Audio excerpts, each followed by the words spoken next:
รักชาติศาสนาพระมหากษัตริย์เรายืนหยัดปักป้องท้องธรรมเราคือเพชรอีสานใต้ข้าลำคนบุรีรัมย์มีคุณธรรมประจำใจบุรีรัมย์บุรีรัมย์บุรีรัมย์บุรีรัมย์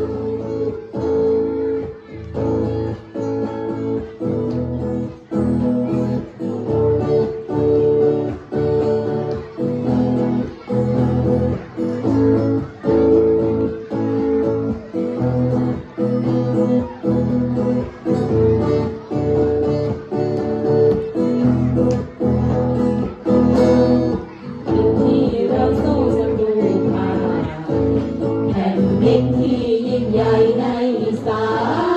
นแผ่นดินแห่งลำน้ำและตำนานแผ่นดินที่เบิกบานด้วยไมตรี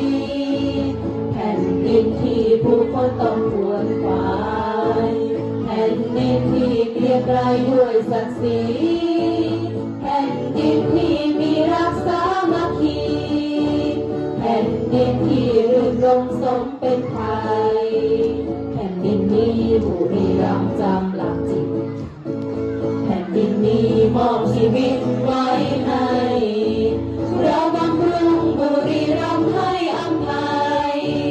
เราภูมิใจที่ได้อยู่บุรีรัมย์เรารักชาติศาสนาพระมหากษัตริย์เรายืนหยัดปัดป้องพ้องอธรรมเราคือเพชรอีสานใต้ข้าลำคนบุรีรัมย์มีคุณธรรมประจำใจ